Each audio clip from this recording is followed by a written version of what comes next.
Querido Padre que estás en el cielo, cuánto te agradecemos por la oportunidad que tú nos das de estar en México, en este lugar donde tu pueblo no es perseguido, en este lugar donde con toda libertad podemos venir y decir que somos cristianos, donde podemos cantarte, donde podemos enaltecer tu nombre sin ningún temor.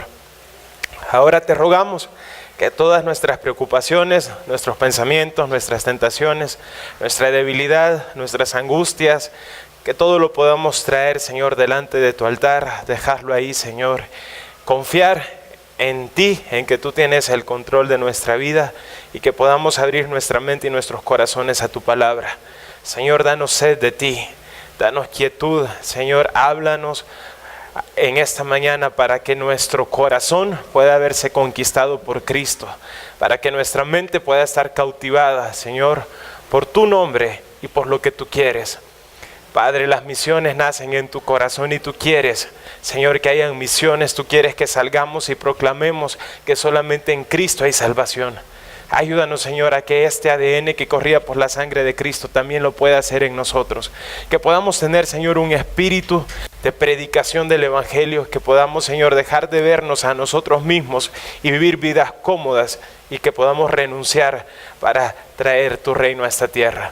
Te lo pedimos, Padre, en el nombre de Jesús. Amén. Pueden tomar sus lugares. Vamos allá a la palabra de Dios. Lucas, capítulo 22. Verso 39.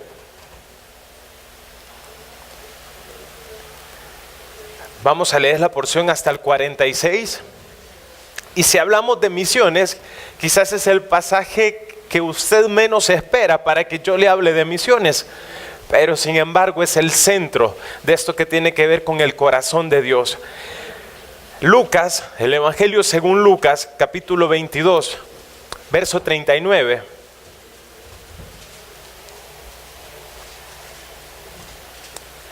Dice de la siguiente manera: y saliendo se fue como solía al monte de los olivos. Sus discípulos también le siguieron. Verso 40. Cuando llegó a aquel lugar les dijo: orad para que no entréis en tentación. Y él se apartó de ellos a distancia como de un tiro de piedra. Puesto de rodillas, oró, diciendo: Padre, si quieres, pasa de mí esta copa, pero no se haga mi voluntad sino la tuya. Y se le apareció un ángel del cielo. ¿Para qué dice, iglesia? Para fortalecerle. Y estando en agonía, oraba más intensamente. Y era su sudor como grandes gotas de sangre que caían hasta la tierra. Cuando se levantó de la oración y vino a sus discípulos, los halló durmiendo a causa de la tristeza. Y les dijo: ¿por qué dormís? Levantaos y orad para que no entréis en tentación. Y el Dios encarnado, el Dios hecho hombre, se presenta a esta tierra. Cuando Él nace, no hay un gran alboroto, no hay un gran desfile, no hay carrozas viniendo, no hay un palacio preparado. Al contrario, al lugar donde fueron ya no había lugar para sus padres, así que nació en un pesebre. El cielo se iluminó ese día, los ángeles cantaban que el Hijo de Hombre se había manifestado en la tierra. Los hombres sabios del oriente vinieron al palacio. ¿Por qué al palacio? Porque buscaban al rey.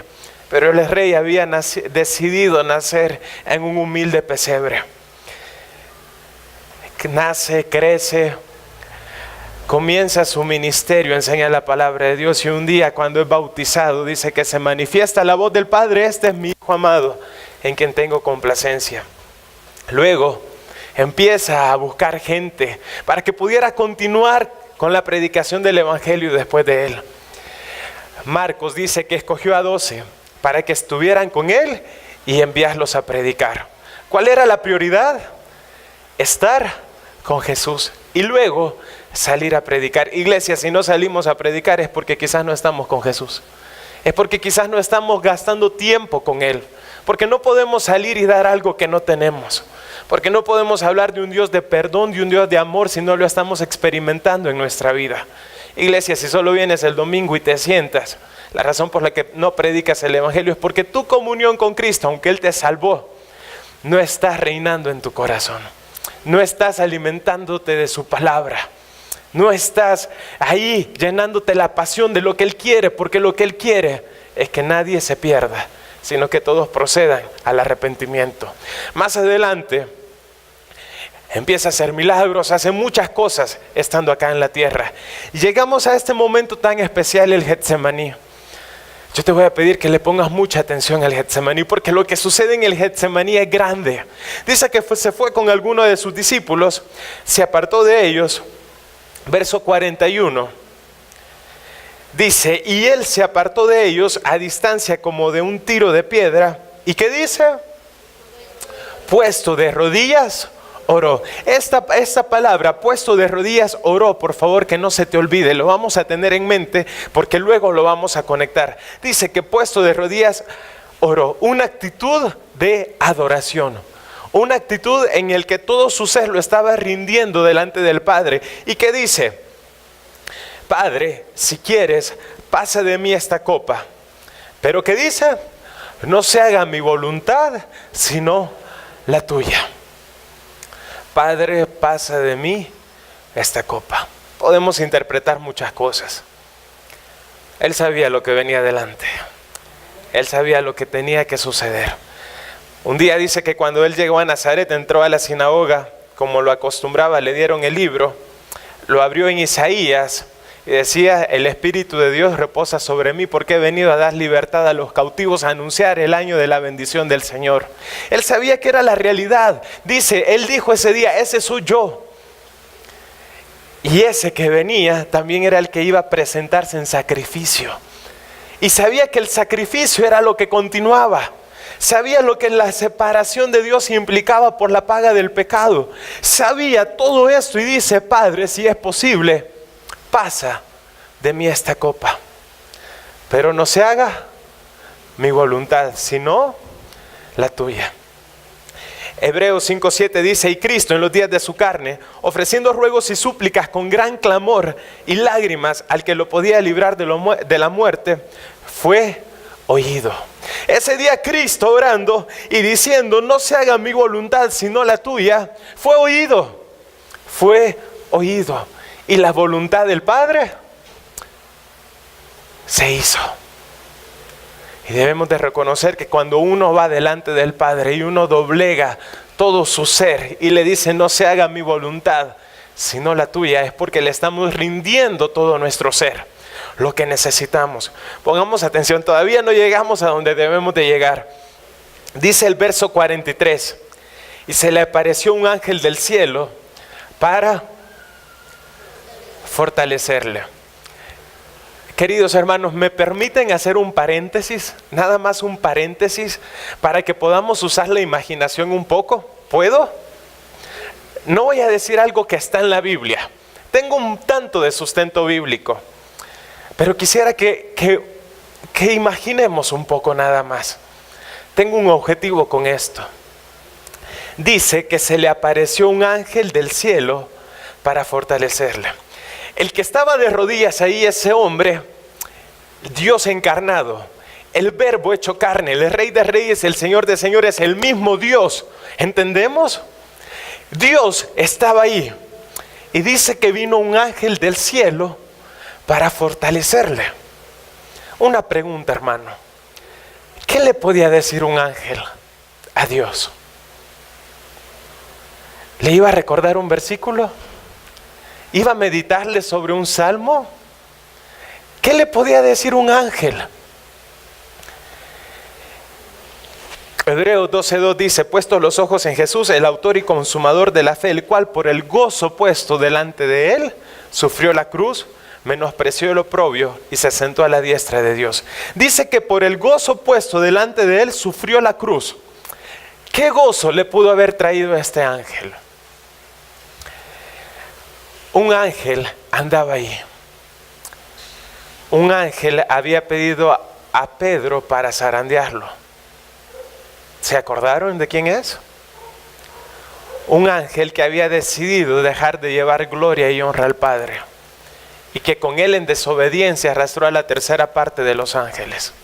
Este ángel también andaba ahí ese día. Este ángel ya lo había tentado en el desierto. Satanás, Lucifer. Y te imaginas, iglesia, cuando Cristo está ahí arrodillado y le está diciendo: Padre, no se haga mi voluntad sino la tuya, se escucha un aleteo. Y este ser de maldad se empieza a acercar y conversa con Cristo. Y le dice: Cristo, no lo hagas.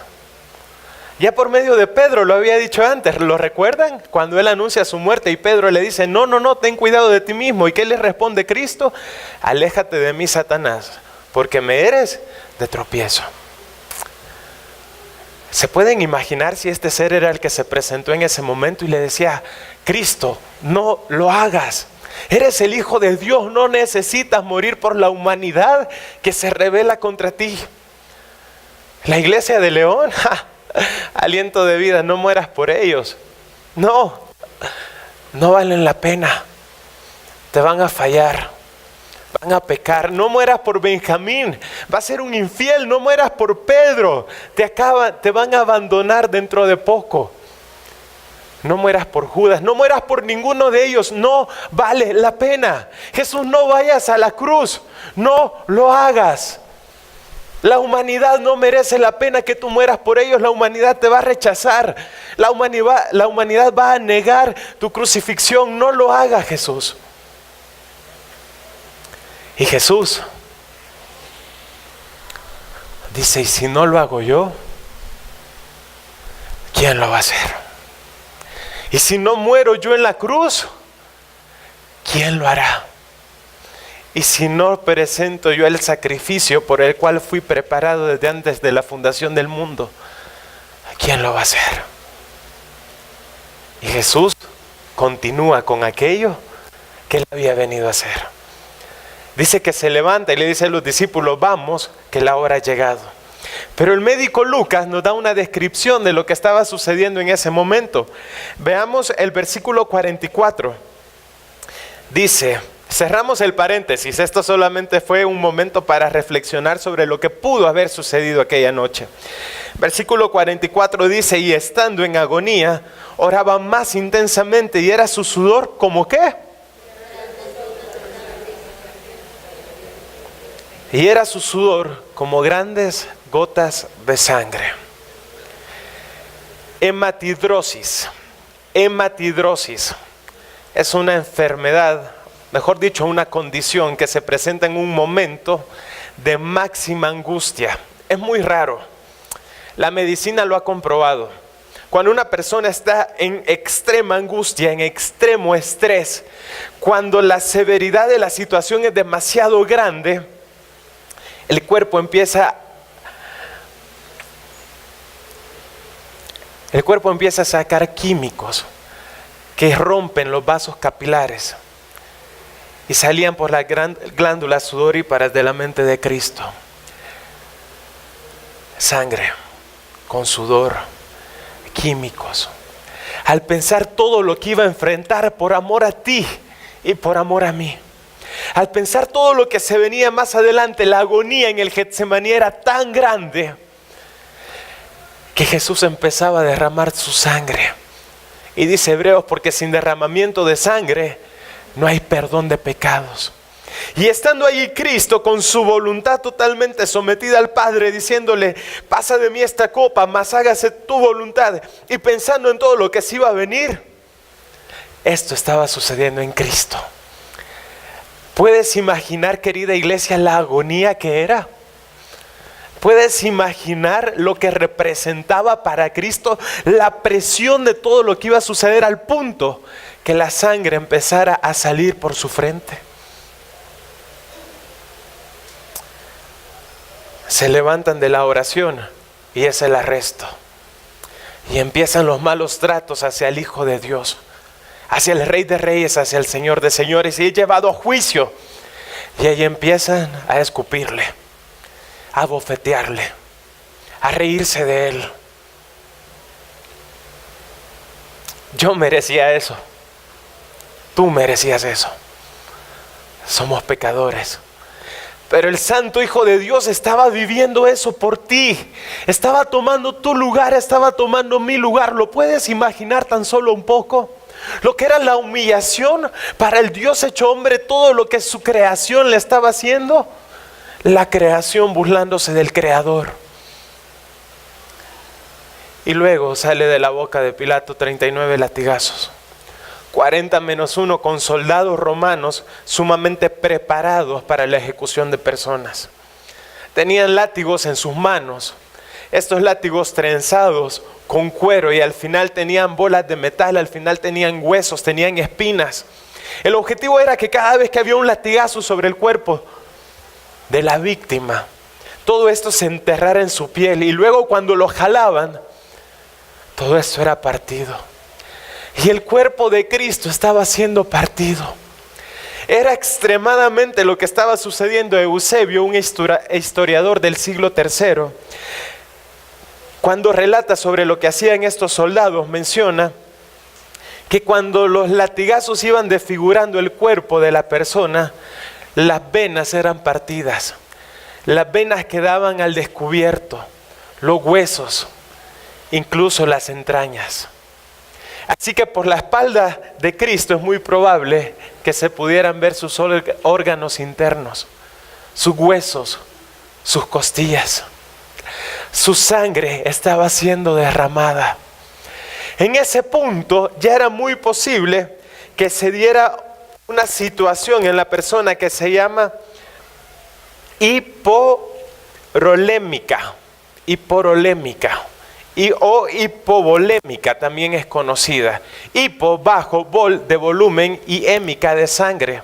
Un bajo volumen de sangre en la persona por la hemorragia que estaba sufriendo. La hipovolémica tiene 4 aspectos en su condición. Cuando esta condición se presenta en la persona por una pérdida tan grande de sangre, en primer lugar, el corazón empieza a latir demasiado rápido, porque está tratando de bombear una sangre que ya no está en el cuerpo. En segundo lugar, hay una descompensación, hay una baja de presión, hay un colapso. ¿Te acuerdas cuando Cristo iba cargando el madero y en un momento Él cae porque su cuerpo se colapsa? Pérdida de sangre. La sangre ya estaba siendo derramada. La sangre ya estaba saliendo del cuerpo de Dios. ¿Lo entiendes? Luego los riñones retienen líquidos para que el cuerpo siga funcionando. Y finalmente a la persona le da una sed angustiante. ¿Recuerdas una de las 7 frases de Cristo en la cruz? Dijo, tengo sed. Porque toda la sangre estaba saliendo del cuerpo de Cristo. ¿Puedes imaginarte al Dios mismo cargando con tu cruz y mi cruz? Llevando el madero, caminando por la calle de la vergüenza. ¿Te lo puedes imaginar, querida iglesia, y en la mente de Cristo? ¿Sabes qué estaba? Benjamín, tu nombre. Y seguía caminando hacia el madero. Por ti. Por mí. Porque no había otra forma en la que tú y yo pudiéramos tener esperanza de vida eterna. Porque no había otra forma en que la humanidad pudiera tener un camino hacia la salvación. Cristo llega a ese lugar, al Gólgota, el lugar de la calavera. 2 centímetros aproximadamente abajo de la mano, de la palma, era donde se colocaban los clavos. Unas púas de acero, sumamente afiladas. Golpeadas por un martillo, atravesaban el nervio mayor o el nervio mediano. ¿Alguna vez te ha golpeado por accidente el codo y te ha golpeado el nervio y es como que duele muchísimo y se siente una sensación extraña en el cuerpo? ¿Te imaginas ese nervio siendo destrozado por un acero afilado? ¿Te imaginas el dolor, el sufrimiento? Cuando pidieron una descripción para este dolor no lo había. Los romanos tuvieron que inventar un término: excruciante, el dolor causado por la cruz. No hay ninguna otra forma de experimentar semejante dolor que no fuera de esta forma. Tuvieron que inventar una palabra. ¿Te imaginas ese nervio siendo destrozado por los clavos? siendo Cristo aferrado a la cruz, y luego iban los pies, y el nervio siendo partido en sus pies, y ya no había forma de sostenerse, entonces cayó en sus pies. Todo esto tuvo que haber sido partido en ese momento. Se dilató su cuerpo aproximadamente 15 a 20 centímetros. Con esto colapsado su parte de arriba, la única forma de poder respirar era subiendo un poco con sus pies. Pero ¿cómo lo hacía? ¿Cómo respiraba? ¿Cómo se levantaba si sus pies estaban destrozados? De forma que sus pulmones se iban contrayendo. El dióxido de carbono cada vez era menor. El cuerpo ya no podía. El cuerpo empieza a presentar un colapso. Y él menciona de sus últimas frases en la cruz, tetelestai. Consumado es. Cuando vamos a un lugar a comprar un artículo, nos dan una factura, un ticket, una nota. Ponen nuestro nombre, lo que hemos consumido, al final el precio a pagar, ¿cierto? Tú y yo tenemos una factura, tenemos una nota que cargamos en nuestra vida. Dice tu nombre, dice todo el pecado pasado, presente y futuro que tú y yo hemos cometido delante del Padre, y al final hay un precio a pagar, porque la paga del pecado es muerte. Cristo muere en la cruz. Y él dice antes de morir, tetelestai. Cuando tú pagas el precio por los artículos que compras, ¿qué dice el sello que le ponen? Pagado. ¿Sabes qué significa tetelestai? Pagado. Lo que la humanidad necesita pagar por su pecado, dijo Jesús, hoy ha sido pagado. Entrega su espíritu y Cristo muere. El pecado ha sido cancelado. Cuando tú crees en Jesús, ya no hay un pecado que pueda acusarte delante de Dios. Cuando tú crees en Jesús, la cuenta por el pecado ha sido cancelada. Tu pecado pasado, presente y futuro. De manera que tú y yo, iglesia, tenemos esperanza de vida eterna. Porque nuestro Padre no nos ve con desprecio. ¿Alguna vez han escuchado la frase, hay que sacarle una sonrisa a Dios? Dios cuando te ve sonríe, porque no te ve a ti, ve a Cristo en ti. Y Él te ha declarado justificado, santificado, redimido por la sangre del Cordero que ha sido inmolado. Cristo lo canceló todo en la cruz. En la falta de dióxido de carbono, en la falta de sangre, el cuerpo empieza a segregar los últimos químicos que tiene, los últimos líquidos que hay dentro de él. Se acercaba la hora para presentar el resto de los ritos del pueblo. Así que los soldados dicen, no podemos dejarlo aquí, hay que bajarlos del madero, tienen que morir.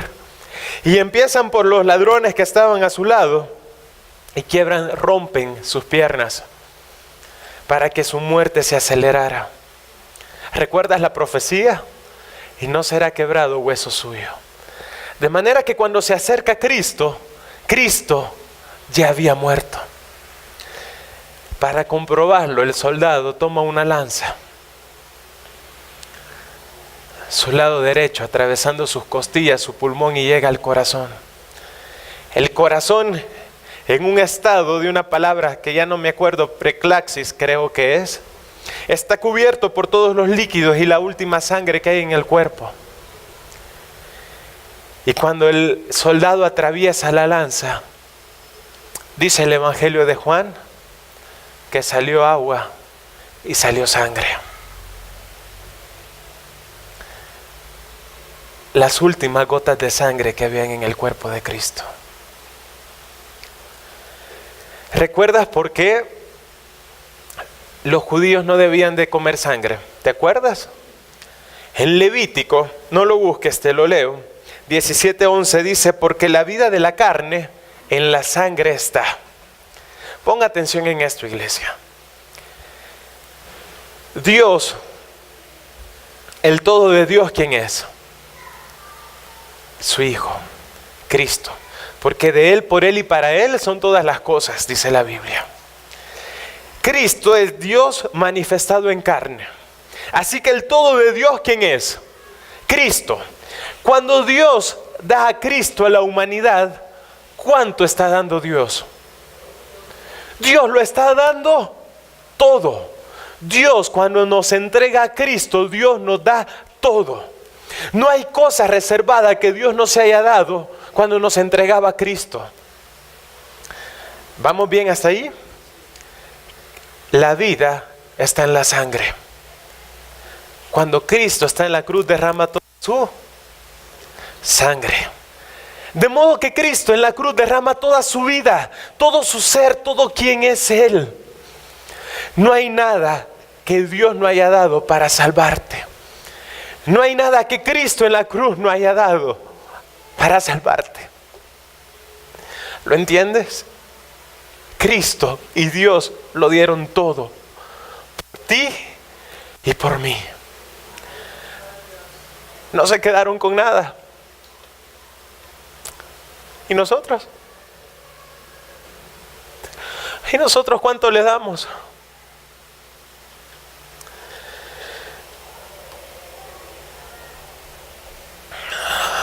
Él muere. Hay una canción hermosa en inglés. Dice algo más o menos así en español. Cuando Él estaba vivo, me amaba. Cuando Él estaba muriendo, me estaba salvando. Cuando a Él lo sacaron del campamento y lo llevaron al lugar de su entierro, Él estaba llevando todos mis pecados, mis culpas. Resucitando, me estaba justificando. Hoy Él vive y un día volverá. Glorioso día será aquel. Glorioso día será aquel. En esa cueva sepultó todos nuestros pecados, toda nuestra culpa, todo lo que tú y yo pudiéramos cargar. Él lo llevó ahí. Al tercer día resucitó, venció la muerte, venció el pecado. Cristo no está en una cruz, Cristo no está en una tumba, Cristo está vivo. Jesús está vivo. Y si Él está vivo, tú y yo también podemos vivir. No es necesario que vivamos en la esclavitud del pecado. No es necesario que vivamos con culpa, con amargura. Cristo lo pagó todo, lo canceló todo en la cruz. ¿Recuerdas, Pedro, lo que había sucedido con él? Yo te amo, Jesús. Voy a ir contigo hasta la muerte. Voy a morir por ti. Ciertamente lo hizo, pero en el momento el gallo cantó. Lo negó 3 veces. Dice que lo seguía de lejos. Cristo muere. Pedro vuelve a las redes. Está pescando en Tiberias. Tiberias, capítulo importante en la Biblia, Juan, último capítulo. Pedro está ahí pescando y no había pescado nada. Y dice que Cristo resucitado llega. Porque tenía una conversación con Pedro. Y le dice, Pedro, ¿me amas? ¿Y qué le contesta Pedro? Te amo. Y Jesús que contesta, no hay problema. Apacienta mis ovejas. Pedro, sé que me fallaste. Pedro, sé que te equivocaste, sé que me negaste. Pedro, el ministerio sigue porque yo morí en la cruz. Porque Él nos toma por fieles y dignos para anunciar su evangelio, aun cuando nosotros no lo somos. Más adelante nos acercamos hoy sí a la gran comisión. Hasta apenas vamos a hablar de misiones. Así que vamos, Mateo 28. Y nos acercamos a la gran comisión. Perfecto capítulo y versículo para hablar sobre misiones. Y creo que todos nos la sabemos, ¿cierto? ¿Qué dice? Por tanto, id y haced discípulos a todas las naciones, bautizándoles en el nombre del Padre y del Hijo y del Espíritu Santo, enseñándoles que guarden todas las cosas que os he mandado. Y aquí yo estoy con vosotros todos los días hasta el fin del mundo. No sabemos la gran comisión, ¿cierto? Pero ¿qué pasó antes de la gran comisión? Acompáñame, por favor, al verso 16. El verso 16 del capítulo 28 de Mateo. Judas ya no estaba en este momento, Judas ya se había ahorcado. Verso 16 dice: pero los 11 discípulos, ¿qué dice? Fueron a Galilea, al monte donde Jesús les había ordenado. En primer lugar, querida iglesia, antes de la gran comisión está la obediencia. ¿Entiendes? Está la obediencia, está mi comunión con Cristo. Dice, los 11 se fueron a Galilea, al lugar donde Él les había ordenado. Primero tú y yo debemos de estar conscientes si estamos en el lugar donde Él nos ha ordenado. Estamos en la iglesia siendo participantes de Cristo. No te engañes. También aquí hago un paréntesis. Aquí podemos haber muchas personas que nos profesamos creyentes. Te hago una pregunta. ¿Crees en Cristo? ¿Crees en Dios? ¿Estás 100% seguro que si hoy mueres vas al cielo con Dios? Porque si no es así, yo te pido que te acerques al cuerpo de líderes al final y le digas, yo no sé dónde voy a pasar mi eternidad. ¿Ok? Debemos de estar en el lugar correcto. La iglesia es el lugar que nos corresponde. Espero que todos los que estemos aquí seamos miembros activos en esta iglesia. Que todos tengamos un ministerio. Porque el que no sirve, el que no vive para servir, ¿qué dice? No sirve para vivir. Así que si no estás sirviendo, hermano, tu vida se está desperdiciando grandemente. Porque para calentar bancas está el sol. Para limpiar sillas están trapos. Para que vengas a eso, no te necesitamos. Pero no se lo digas a nadie, ¿ok? Cristo no nos necesita a ninguno de nosotros, pero quiere utilizarnos. Porque Él ha decidido que el Evangelio se transmita a través de personas creyentes en el Evangelio de Jesús. Amén. De manera que debemos de estar en el lugar donde Cristo nos manda estar, la iglesia, el cuerpo, juntos como congregación, estando activos en la obra del Señor. Verso 17 dice, y cuando le vieron,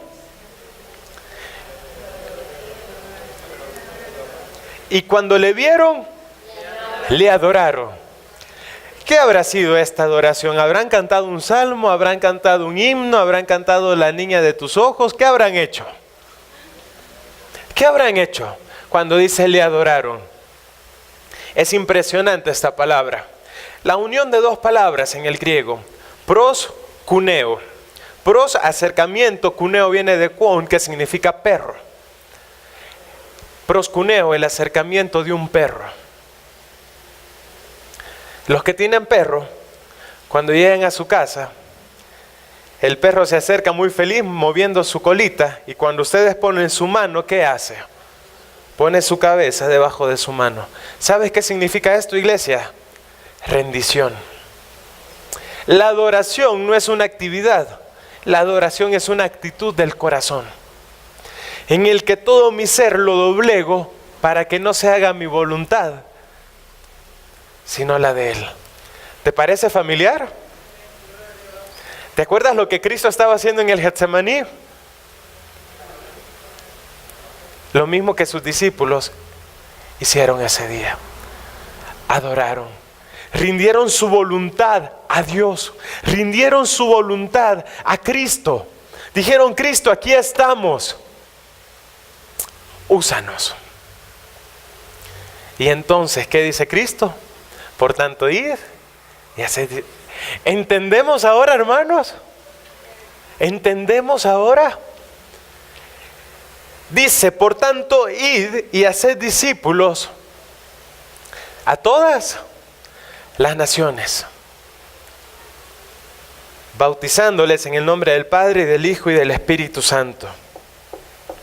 La gran comisión, hermanos, es un mandato que habla acerca de salir, un mandato que habla acerca de enseñar, acompañado de una promesa, ir y hacer discípulos. Para ser discípulos, ¿qué necesitamos?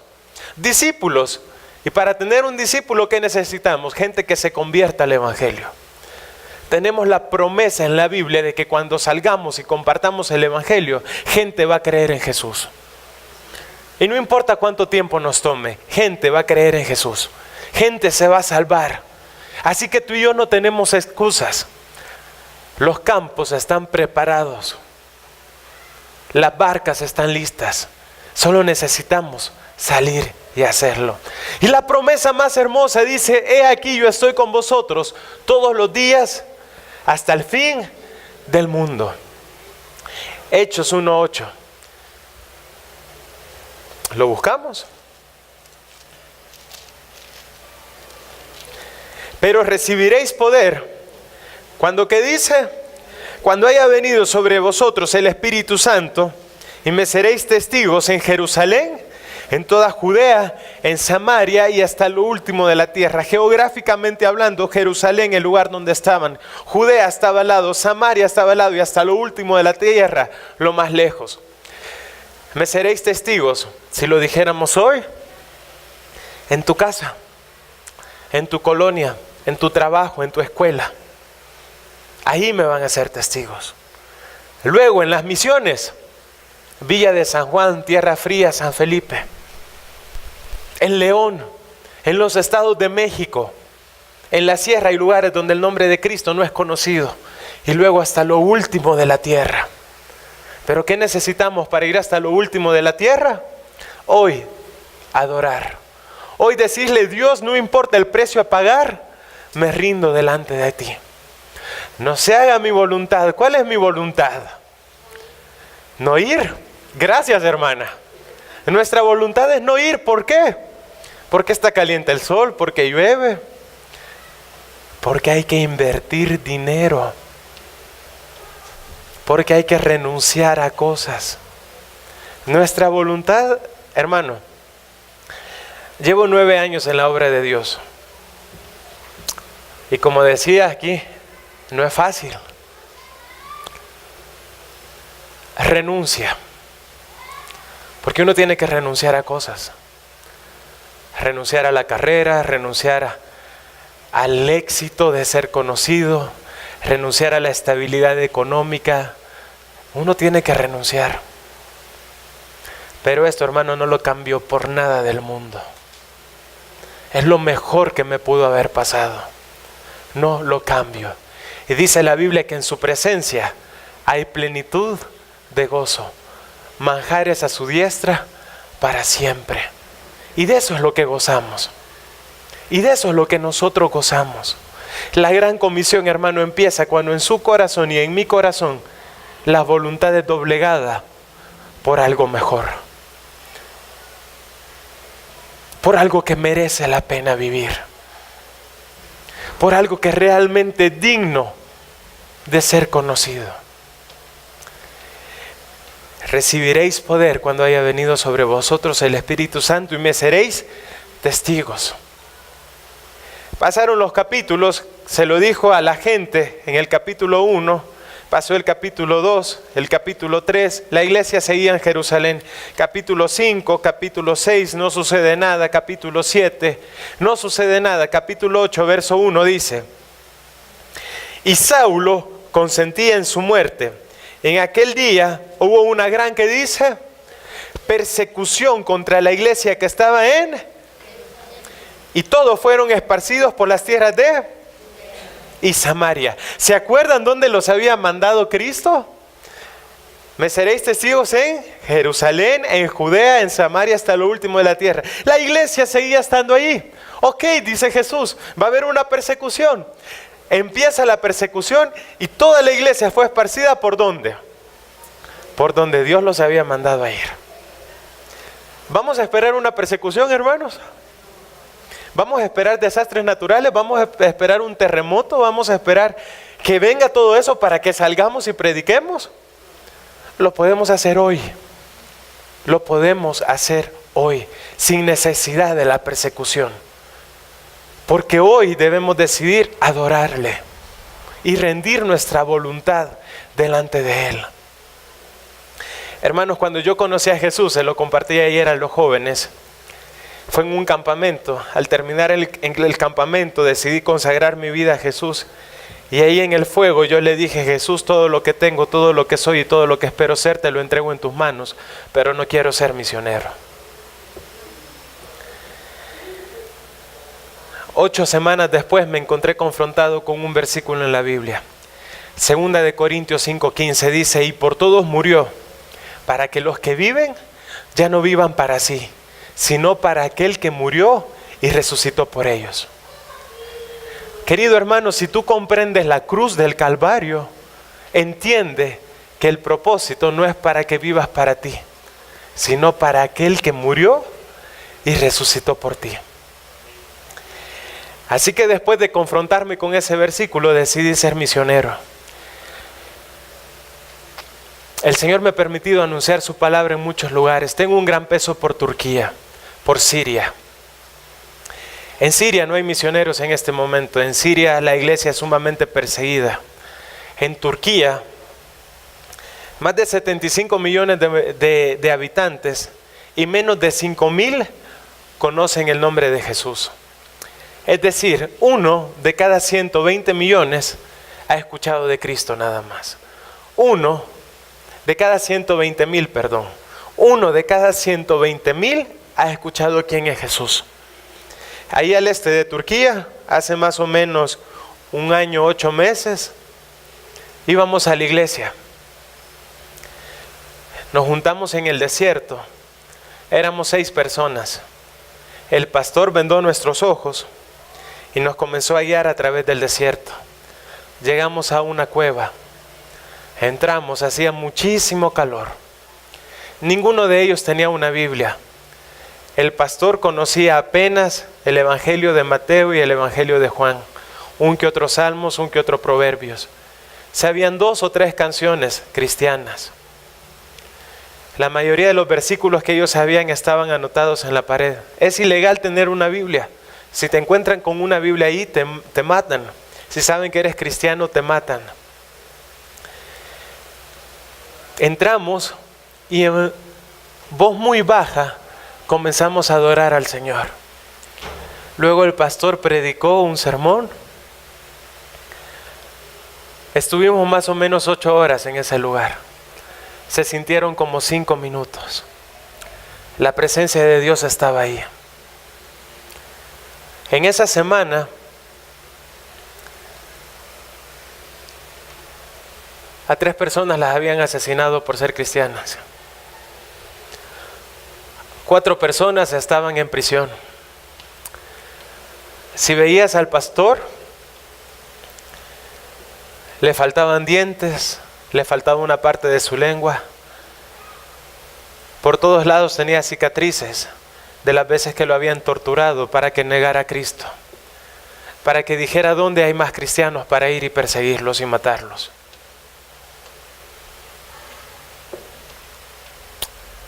Es la realidad en estos lugares.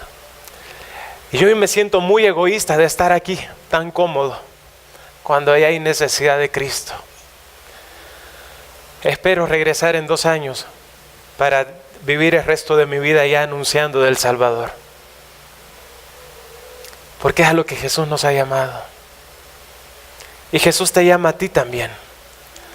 La labor de la iglesia es sencilla: orar, ofrendar e ir. Todos debemos de hacer estas 3 cosas. Orar. Orar para que Dios levante personas. Orar por los corazones endurecidos que se resisten al Evangelio. Orar para que Dios traiga salvación. Ofrendar. Ofrendar porque hay una misión en Tierra Fría, ¿cierto? Se necesitan recursos. Hay una misión en San Felipe, se necesitan recursos. Los chicos, nuestros compañeros, están en Tierra Fría. Ayer nos compartían de que una hermana de escasos recursos había hecho una gran olla de arroz con leche y se la habían llevado al tianguis para dar gratis a las personas, y cada persona que recibía un vaso de arroz con leche recibía el Evangelio de Cristo. Debemos de dar. Debemos de ofrendar. ¿Saben lo que cuesta un boleto de avión para ir a Medio Oriente? Es carísimo. Es carísimo. ¿Saben lo que cuesta vivir allá? Es caro. La iglesia es la que envía a sus misioneros. La iglesia es la que sustenta a su gente. Y en tercer lugar, debemos de ir. Tal vez hoy Dios te está llamando a que vayas a las misiones, a la India, a Turquía, a Siria, Pakistán, Medio Oriente. Cualquier lugar hay necesidad de Cristo. Pero Dios te envía a ser testigo en tu trabajo. Dios te envía a ser luz ahí a donde estás. Porque si no anuncias tú el evangelio en ese lugar, ¿quién lo va a hacer? Si tú no anuncias el evangelio en tu escuela, ¿quién lo va a hacer? Por eso estamos ahí. Todos necesitamos doblar nuestras rodillas, todos necesitamos ofrendar y todos debemos ir. ¿Es fácil esto? No. Por eso debemos de ir delante de la presencia de Dios y decirle: Padre, si es posible, pasa de mí esta copa. ¿Es posible? No. Por eso están las siguientes palabras: pero no se haga mi voluntad, sino la tuya. Y su voluntad es que tú y yo dejemos nuestra vida cómoda, nuestra vida tranquila, y nos enlistemos en el ejército del Señor Jesús, que va a proclamar a Cristo a las naciones en León. En la persecución de la iglesia, después de que Cristo resucita y la iglesia empieza a ser perseguida, a los cristianos los llevaban al Coliseo romano. Y era la diversión para el mundo pagano. Y ahí ponían a los cristianos de rodillas y soltaban a las fieras, soltaban a los gladiadores. Y era divertido ver a los cristianos morir, que les arrancaran la cabeza a los leones, que su sangre brotara por sus manos, por sus venas. Los cristianos que no estaban siendo martirizados en ese lugar, ¿saben qué hacían? Se escondían en los graderíos y le gritaban: Maranata, Cristo viene. Y los escritos nos cuentan de que los cristianos eran los únicos que al morir lo hacían con una sonrisa en el rostro. Porque Maranata, Cristo viene. Y un día escucharemos la trompeta y los portales de esplendor serán abiertos y la eternidad nos esperará juntamente con Él. La Biblia dice que en su venida muchos se alejarán de Él avergonzados. Yo no me quiero alejar avergonzado. Yo quiero que cuando esa trompeta se escuche, me pueda parar firme y le diga: Cristo te estaba esperando. Cristo te estaba esperando. Así que, hermanos, el anhelo de mi corazón es que hoy podamos adorar a Cristo. Y que le podamos decir: aquí está mi vida. No se haga mi voluntad, sino la tuya. ¿Me permiten terminar orando por ustedes? Oramos. Señor, te damos gracias, Padre, porque a través de tu palabra encontramos lo que tú quieres, Señor, de nosotros. Gracias, Padre, porque tú nos muestras que tú entregaste todo lo que había en ti para poder salvarnos. Gracias, Padre, porque en ti encontramos el perdón de pecados, la esperanza de vida eterna. Señor, ahora queremos rendir nuestros corazones delante de ti. Señor, ya basta de una vida de pecado, ya basta de una vida cómoda, ya basta de una vida en la que únicamente vemos por nosotros mismos. Ya basta de una vida de egoísmo, Señor. Señor, llénanos de la pasión por las almas. Llénanos de la pasión por las misiones. Señor, un día en el cielo tú dijiste: hay una necesidad, ¿quién irá por nosotros? Y se escuchó la voz de un hombre pecador que dijo: heme aquí, envíame a mí. Señor, y es lo que hoy queremos decirte con nuestra voz, con nuestro corazón en la mano. Queremos decirte: aquí estamos, débiles, pecadores, con angustias, afligidos. Pero aquí estamos, heme aquí, envíanos a nosotros. Señor, te rogamos que de esta iglesia se pueda levantar cada vez más gente que se sume a los líderes y que puedan anunciar tu evangelio. Señor, y que de este lugar se levanten misioneros, se levanten obreros, se levanten personas que sustenten las misiones. Señor, que de este lugar pueda ser un lugar donde tu luz sea clara. Que este lugar, Señor, pueda ser sal en medio de esta comunidad. Señor, y que este lugar proclame que únicamente en Jesús hay salvación para el hombre pecador. Ayúdanos, Padre, te necesitamos. Nos encomendamos en tus manos en el nombre de Jesús. Amén. Hermanos, que el Señor les bendiga.